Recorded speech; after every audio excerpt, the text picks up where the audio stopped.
Hello students, हम लोग vectors chapter के एमसीक्यूज का डिस्कशन कर रहे थे। तो टेक्स्ट बुक के फर्स्ट 7 एमसीक्यूज हम डिस्कस कर चुके थे। अब उसके आगे के क्वेश्चंस का डिस्कशन हम आज करेंगे।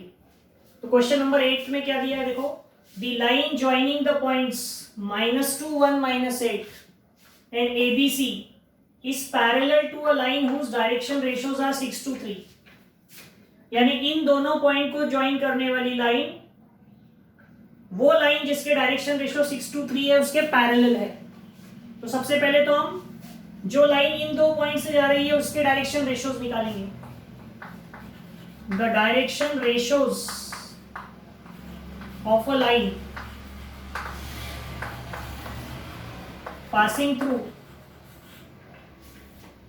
-2 1 -8 एंड ABC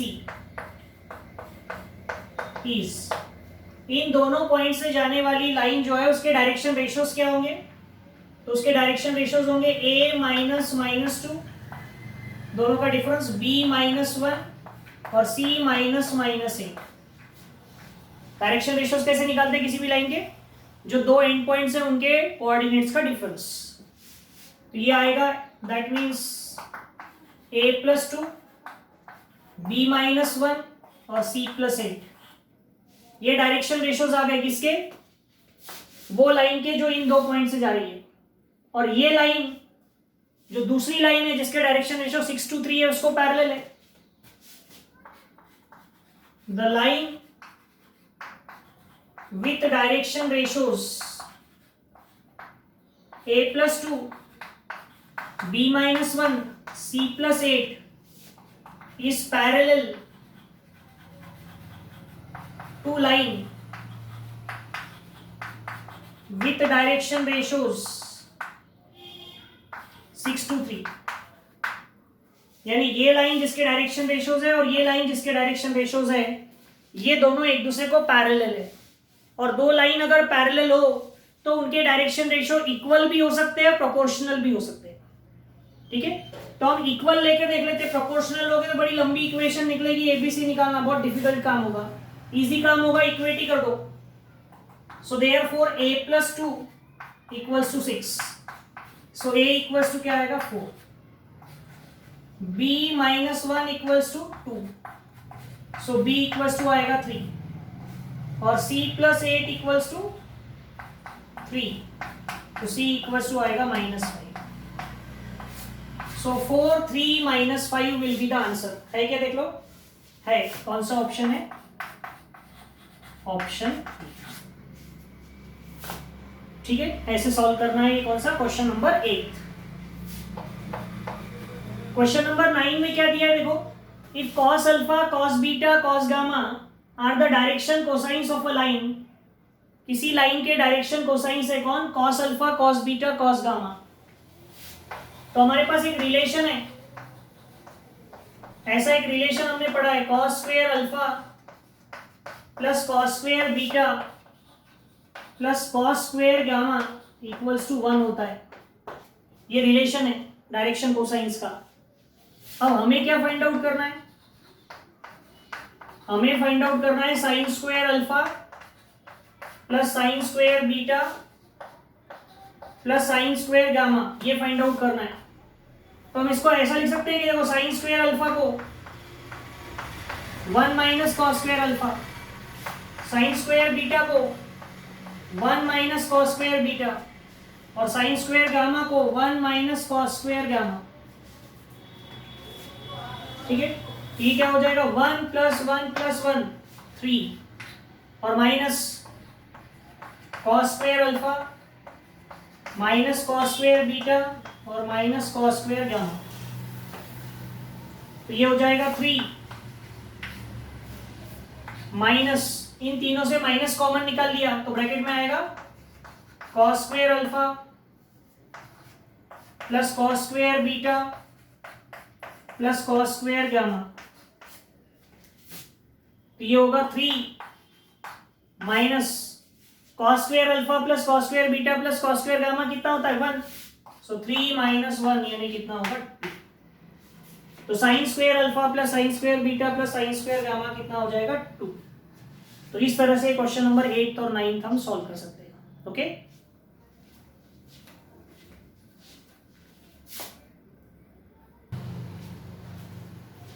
अब देखो ये क्वेश्चन नंबर 10 क्या दिया हुआ है। If L M N are the direction cosines of a line then Li plus Mj plus Nk। तो देखो L यानी क्या होता है, L यानी होता है a upon under root A square plus B square plus C square. N यानी क्या होता है, b upon under root A square plus B square plus C square. और n क्या होता है, c upon under root A square plus B square plus C square. और ये ABC क्या है, they are the direction ratios. और given vector हम कैसे लिखते हैं, गिवन वेक्टर इज हमेशा डायरेक्शन रेशोज के फॉर्म में लिखा जाता है, AI cap plus BJ cap plus CK cap. ये गिवन वेक्टर है और ये Li plus Mj plus Nk क्या है, ये यूनिट वेक्टर होगा। देखो सबका मैग्नीट्यूड से हमने उसको डिवाइड किया है। So N Li plus Mj plus Nk is a unit vector. सिर्फ यूनिट वेक्टर बोलने से काम नहीं चलेगा, is a unit vector along the given vector. Unit vector तो है लेकिन किसके अलोंग, गिवन वेक्टर के अलोंग। गिवन वेक्टर यानी ये डायरेक्शन रेशो वाला। तो डायरेक्शन रेशो के टर्म में अगर वेक्टर लिखते हो तो वो गिवन वेक्टर होता है, और डायरेक्शन कोसाइन के टर्म में लिखते हो तो वो यूनिट वेक्टर होता है, लेकिन उसी वेक्टर के अलोंग। तो देखो ये ऑप्शन दिया हुआ है यहाँ पर, it is the unit vector along the line. Okay, फिर उसके बाद क्वेश्चन नंबर 11 क्या दिया है, देखो इसमें हमें दिया है कि ए बार का मैग्नीट्यूड, एक वेक्टर है ए बार, उसका मैग्नीट्यूड है 3 और के जो है वो -1 से 2 के बीच में है, यानी क्लोज इंटरवल -1 से 2 है, दोनों तरफ लेस देन और इक्वल्स टू, ग्रेटर देन और इक्वल्स टू है। तो हमको क्या निकालना है, मॉड ऑफ के ए बार निकालना है। क्या निकालना है, मॉड ऑफ के ए बार। तो हम इसको ऐसा लिख सकते हैं कि देखो मॉड ऑफ के ए बार इक्वल्स टू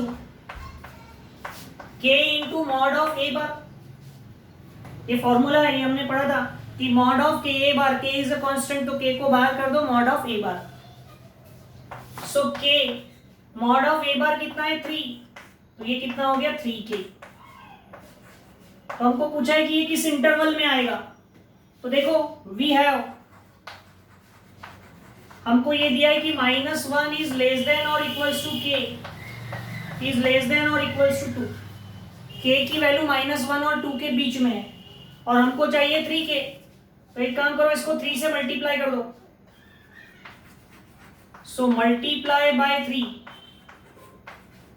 तो क्या होगा -3, 3k 6, यानी 3k की वैल्यू किस किस के बीच में आ रही है, -3 से 6 के बीच में। इसका मतलब ये जो मॉड ऑफ के ए बार था जो कि 3k आया था, वो किस किस के बीच में आएगा, K bar lie in the interval, in the interval. कौन सा इंटरवल, क्लोज इंटरवल। देखो दोनों तरफ इक्वल्स टू भी है, कौन सा क्लोज इंटरवल, -3 से 6। तो ये ऑप्शन वहां है बी ऑप्शन, लेकिन पीछे जो आंसर दिया है ना वो ए ऑप्शन दिया है, तो गलत है, आपका आंसर आएगा बी। ओके, इस तरह से क्वेश्चन नंबर 10th और 11th हम सॉल्व करेंगे।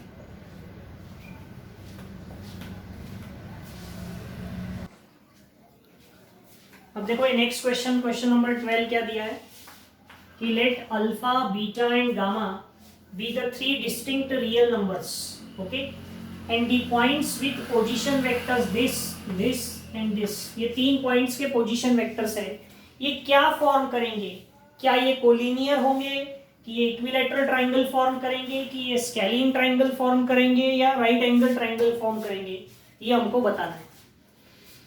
तो तीनों में देखो अल्फा, बीटा, गामा तीनों में आ रहा है, तीनों पॉइंट्स में, ठीक है। तो हम क्या करते हैं, ये तीनों ही वेक्टर्स जो है, इन तीनों वेक्टर्स को कुछ नाम ले लेते हैं। लेट ए बार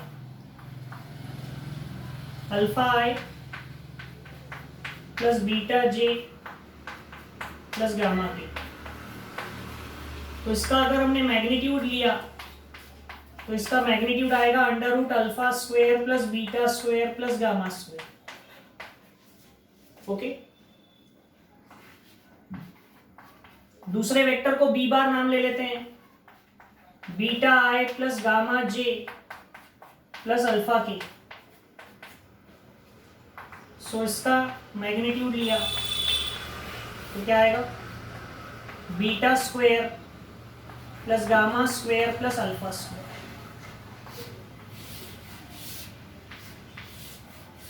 और तीसरा वेक्टर जो है उसको सी बार लिया तो गामा आई प्लस बीटा जे प्लस अल्फा,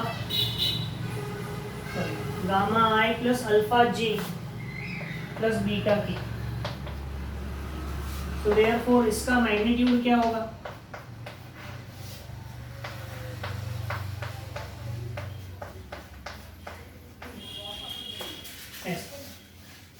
तो आप देखो तीनों का मैग्नीट्यूड सेम आ रहा है, तीनों का। सो देयरफॉर ए बार का magnitude is equals to b bar का magnitude equals to c bar का मैग्नीट्यूड। तीनों का मैग्नीट्यूड इक्वल आ गया, मतलब ये क्या हो गई, तीनों साइड इक्वल है, और तीनों साइड इक्वल है मतलब therefore they form what, equilateral triangle. वो क्या फॉर्म करेंगे, इक्विलैटरल ट्रायंगल फॉर्म करेंगे, ऐसा होगा। ठीक है, तो इस तरह से सॉल्व करना है कौन सा, question number 12।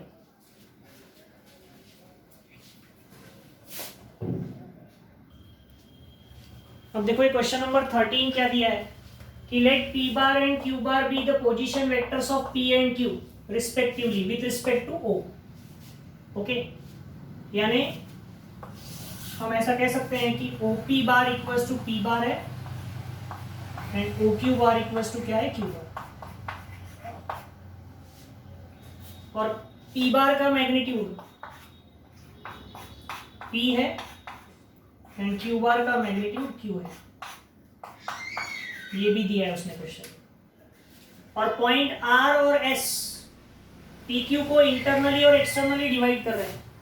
So point R divides P Q internally in the ratio,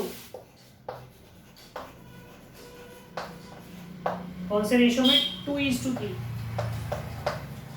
so therefore point are के जो कोऑर्डिनेट, पॉइंट आर का जो पोजीशन वेक्टर है दैट इज आर बार हम कह सकते हैं, वो क्या होगा, इंटरनल डिवीजन का फॉर्मूला 2m b बार यानी 2 into q bar plus 3 into p bar upon 2 plus 3। Internal division का ये फॉर्मूला है, तो ये हो जाएगा r bar equals to 2q bar plus 3p bar upon 5, ये आ गया आर बार। और दूसरा पॉइंट कौन सा था, point S divides P Q. वो कैसे डिवाइड कर रहा है, एक्सटर्नली इन द रेशियो 2:3।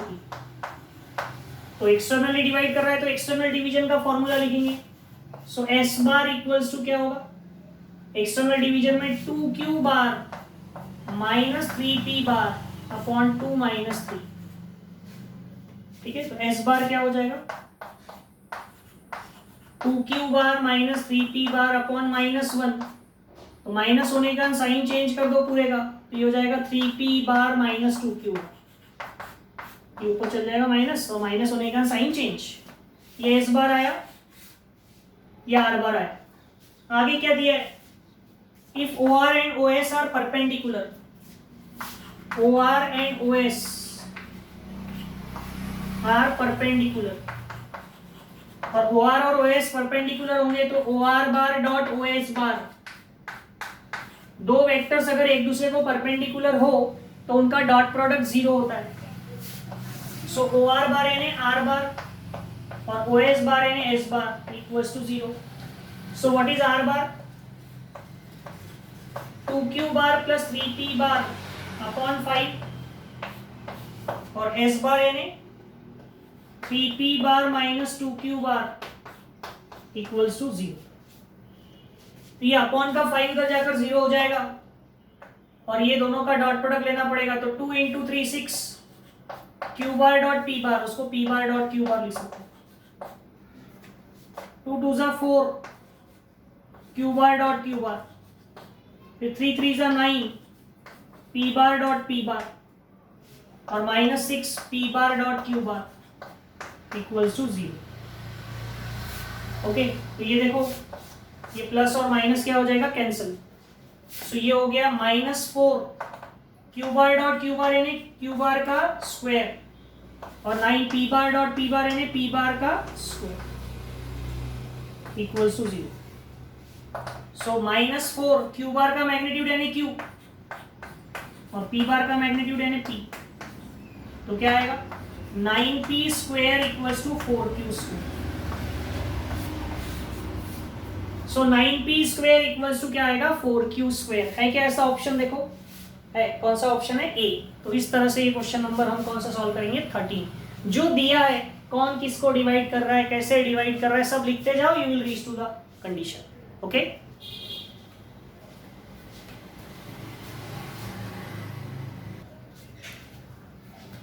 अब देखो ये नेक्स्ट क्वेश्चन क्या दिया है? 14. The two vectors j bar j cap plus k cap 3i cap minus j cap plus 4k cap represents the two sides AB and AC of a triangle ABC. एक triangle है, एक triangle है ABC. ठीक है, मान लो ये ऐसा है AB BC और ये AC. तो AB बार ये यानी क्या है? j cap plus k cap और AC बार क्या है?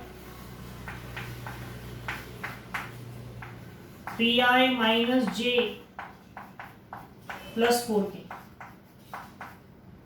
और हमको निकालना क्या है? हमें निकालना है median. Find the length of the median through A.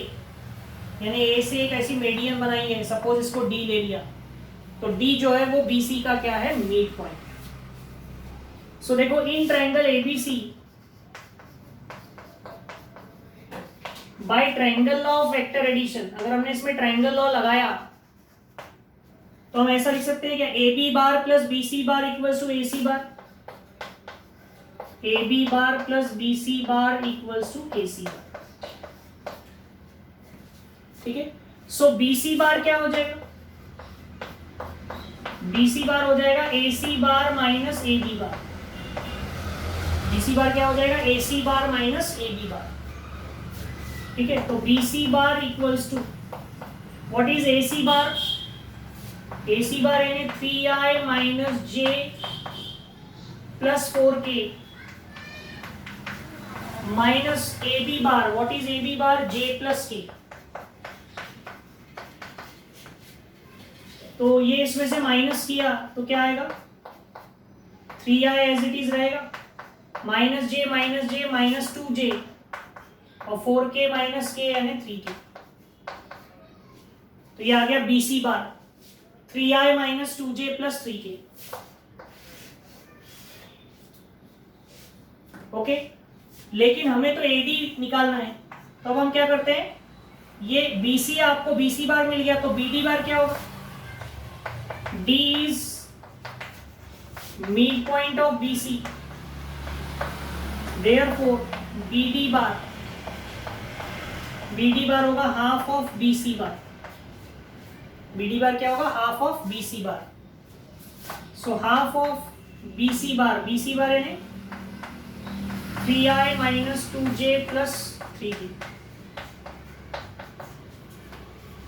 ये हो गया 3/2i minus j plus 3/2k.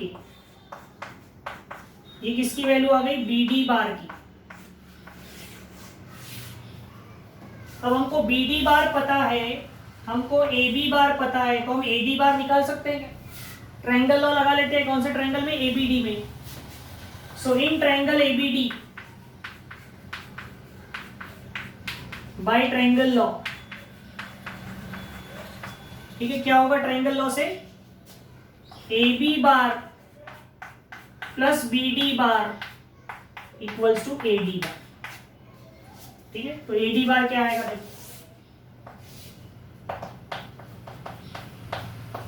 A D bar equals to A B bar. What is A B bar? J plus K, और plus B D bar. B D bar क्या होगा? B D bar is 3/2i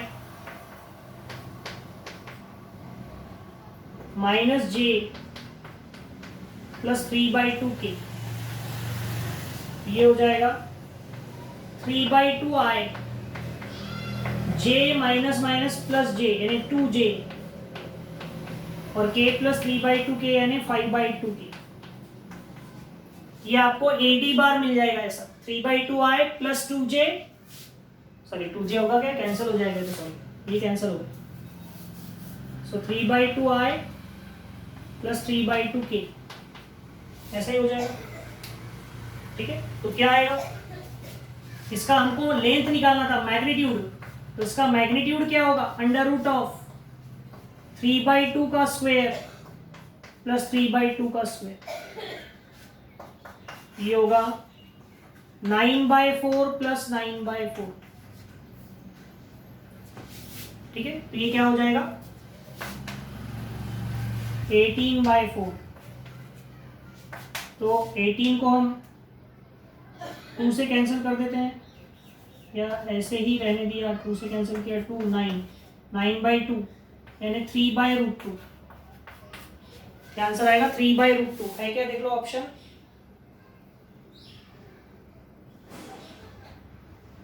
3/√2 नहीं दिया यहाँ, लेकिन none of these है।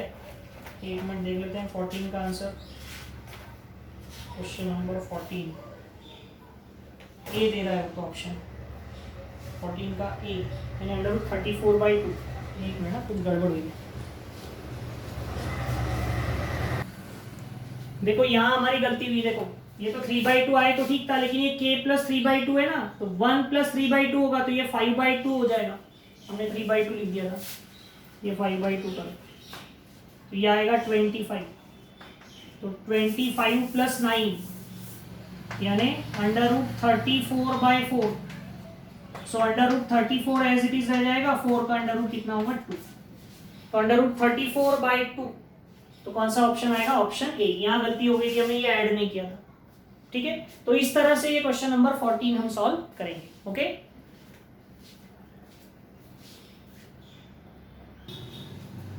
अब देखो नेक्स्ट क्वेश्चन 15 क्या है? a bar and b bar are the unit vectors, then what is the angle between a bar and b bar for under root 3 a bar minus b bar to be a unit vector? हमको ये दिया है कि under root 3 a bar minus b bar is a unit vector। अब ये unit vector है, इसका मतलब इसका मैग्नीट्यूड होगा 1। इसका मैग्नीट्यूड कितना होगा? 1। हम दोनों साइड में स्क्वेयरिंग कर देते हैं। सो स्क्वेयरिंग बोथ साइड, तो क्या होगा?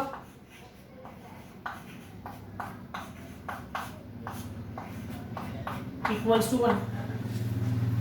ठीक है, और हमको पता है ए बार के मॉड का स्क्वायर अगर 1 हो तो उसको हम ए बार डॉट ए बार लिख सकते हैं।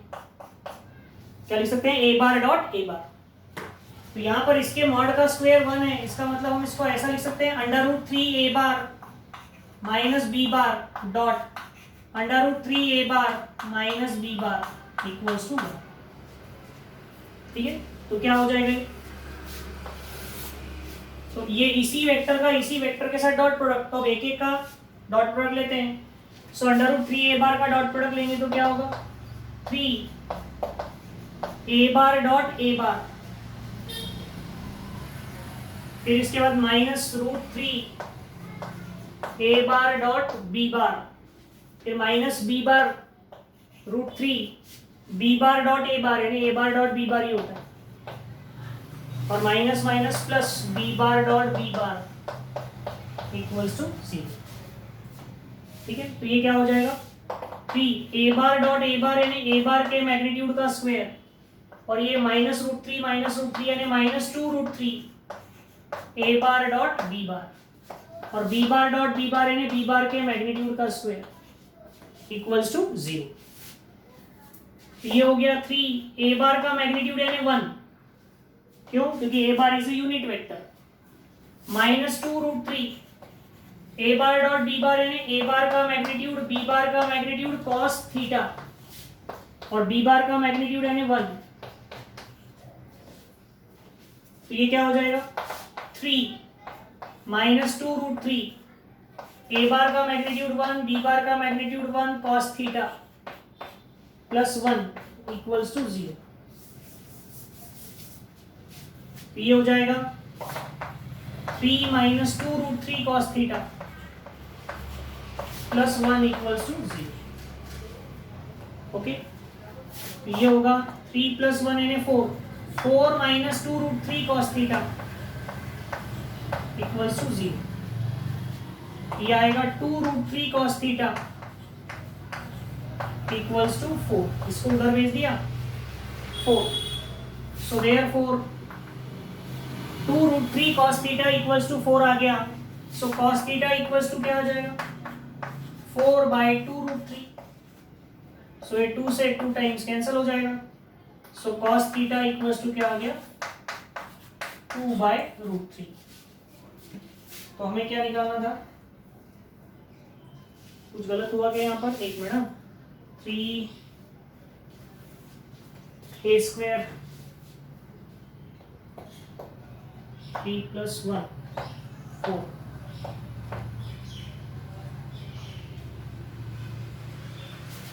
ठीक तो है।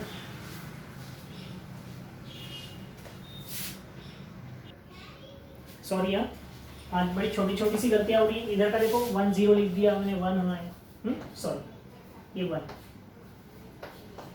ये क्या हो जाएगा, ये 1 और 1 कैंसिल हो जाएंगे, ये इधर 3 रहेगा ना, अब ये आ गया 3, ये हो गया 3/2 रूट थ्री, तो रूट 3 से 3 कैंसिल होगा रूट 3 टाइम्स, तो ये आएगा रूट 3/2। तो कॉस के कौन से एंगल की वैल्यू रूट 3 होती है, रूट 3/2 होती है, कॉस 30, तो थीटा कितना आएगा 30 डिग्री, है क्या ऑप्शन है, कौन सा ऑप्शन है, ऑप्शन ए। तो इस तरह से ये क्वेश्चंस आपको सॉल्व करने हैं। तो अप टू 15 क्वेश्चन हम लोगों ने आज डिस्कशन कर लिया है, बचे हुए 5 क्वेश्चंस और एमसीक्यू की जो शीट दी थी आपको मैंने, उसके डाउट्स वो फिर हमारी नेक्स्ट क्लास में हम डिस्कशन करेंगे। ओके।